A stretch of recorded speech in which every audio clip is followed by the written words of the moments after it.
90 days, 31 runs, and 43.5 miles done.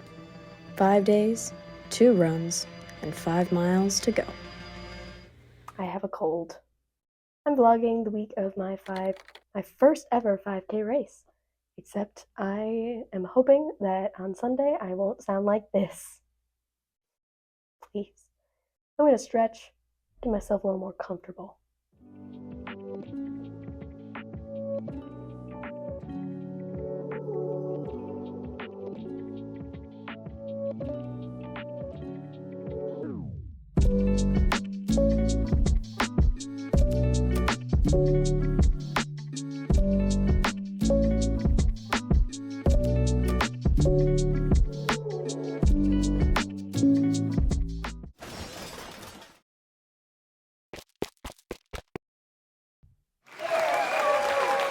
I'm out of the shower.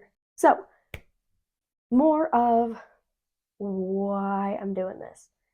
So I am a personal trainer, but I'm much more of a strength training type person. But I have been a seasonal runner. Okay, I live in Wisconsin, and I used to run kind of when it was between like 60 and 70 degrees, and it was summer, and I had time, and it was sunny, and it wasn't windy, and it wasn't the middle of the day. But when I did get out and run, I was like, I need to do this more. This is so fun. My cardio fitness is not like where I want it to be. That used to be a very like disheartening thing for me. It was something I was ashamed of, like as a personal trainer. Before I took control of it, like I kind of felt like I was in a backseat, just like kind of watching. But I wanted to sign up for a 5K race so that I had no choice but to train in Wisconsin winter. Luckily, we've had a pretty mild winter, but yeah, 12 weeks ago I signed up.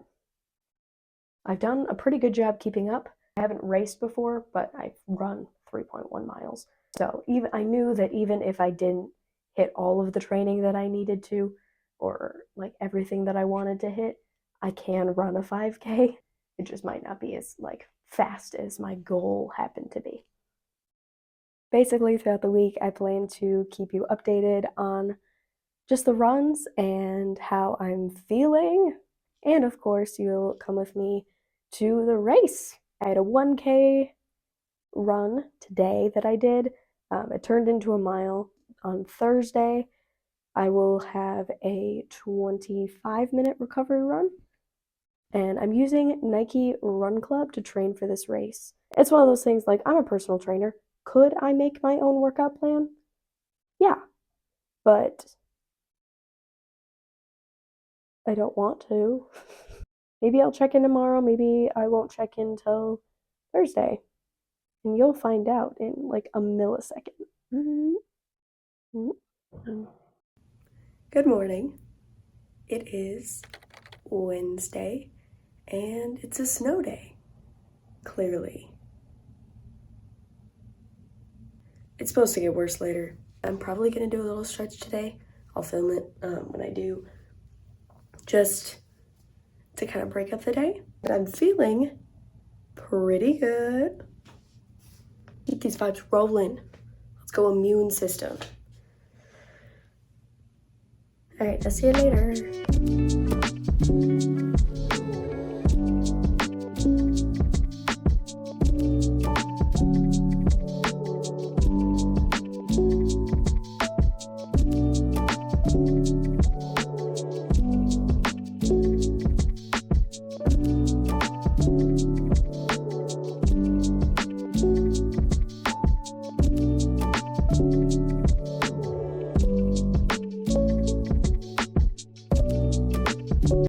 Now that's what I'm talking about.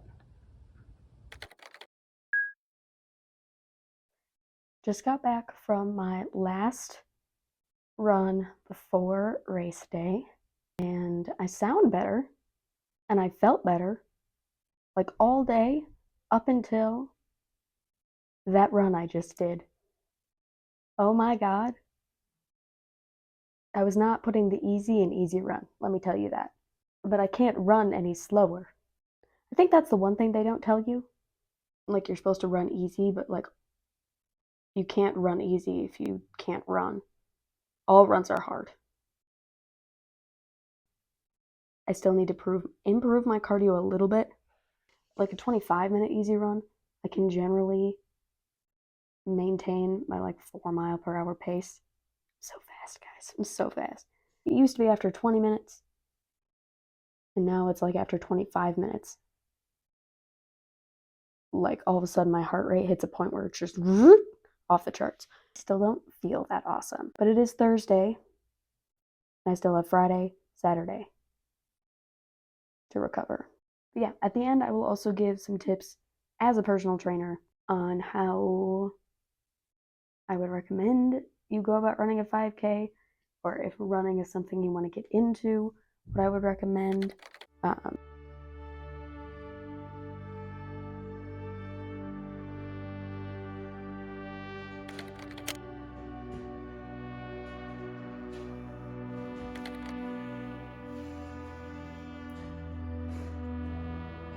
Today's the day.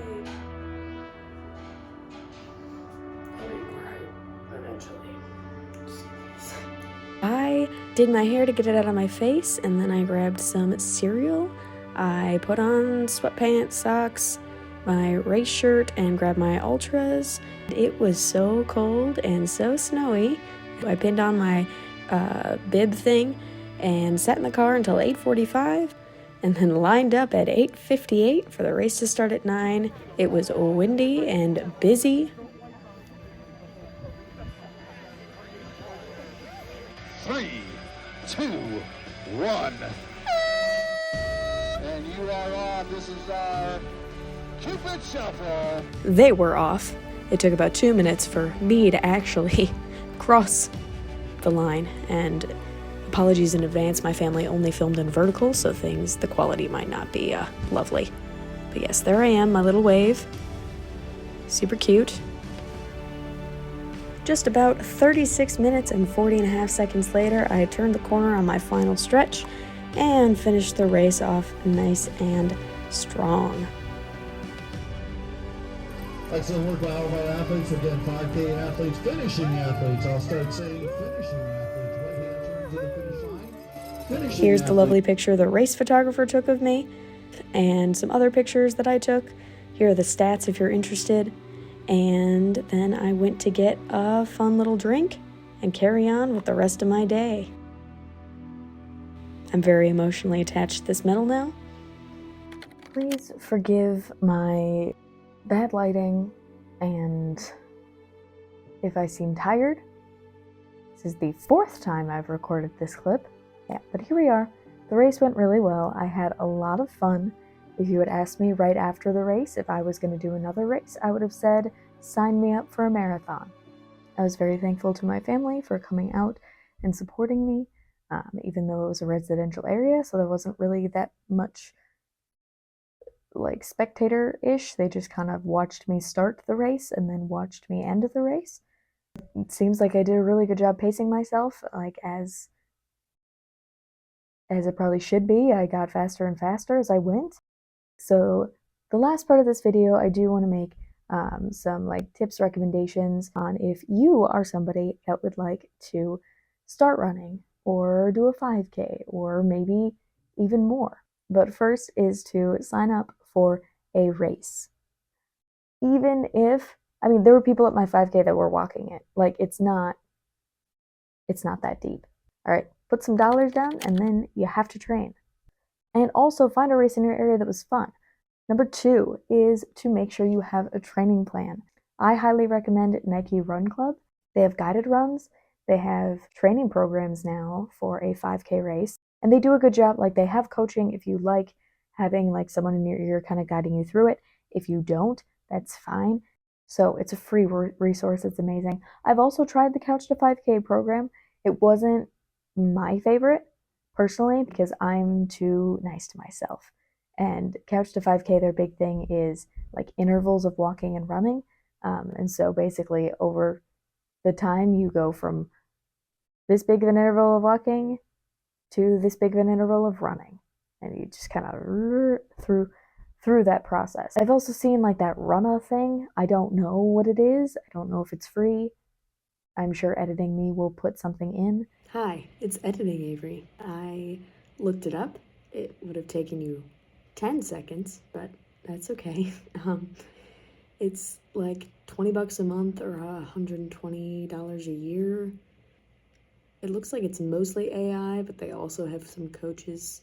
Stick to a free resource to start. 3. On your program, don't forget strength training. All right, the one thing Nike doesn't have, they do have like a article of like how to strength train, but it's not like programmed in there at all. I am much stronger than I am like cardiovascularly fit. And so I only did one strength training workout and I did 3 runs. But if you are coming from a background where your cardio is much better, but you haven't done a lot of strength training, I'd recommend increasing your strength training. Over here, I'll put some YouTubers that just have really solid strength workouts. And then also, I highly recommend for runner specific stability, mobility. She has some plyometrics too. She also has some full body workouts. Julia Rappel, fantastic. She's slept on. I don't know how I came across her. I think it was mobility. I was looking for mobility, but oh my God, she's so good. And then also, if you have like weak ankles, bad knees, bad hips, you're prone to shin splints, knees over toes guy, Ben Patrick will save your life. He will come to your house and save your life. 4. Make sure that you schedule your race and give yourself enough time for training. If you know that there's a training plan that you have to start 8 weeks before your race, but you're not running consistently, you haven't run in 2 years, then don't just give yourself 8 weeks. I gave myself 12 weeks to work because I was running consistently once a week, and then the first 4 weeks I worked up to 3 runs a week, which was a little fast, and then during my training program I had to run 3 runs a week. 5th, this is more of a tip to help with consistency. I'm very much a proponent of like swapping out your workouts and kind of doing what you're feeling like doing. But also, if you're on a training plan, it's hard to do that. Don't go 100%.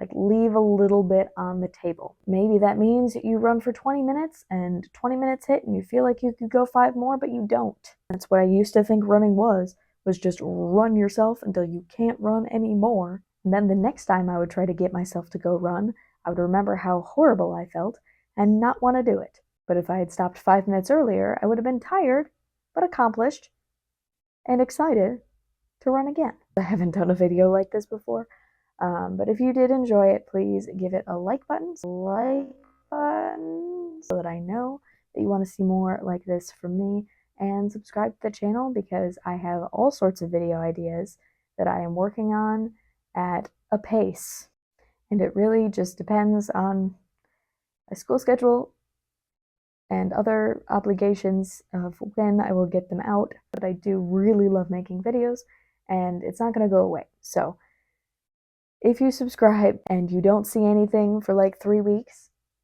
don't freak out. I didn't quit. Yeah, I'm just a busy gal.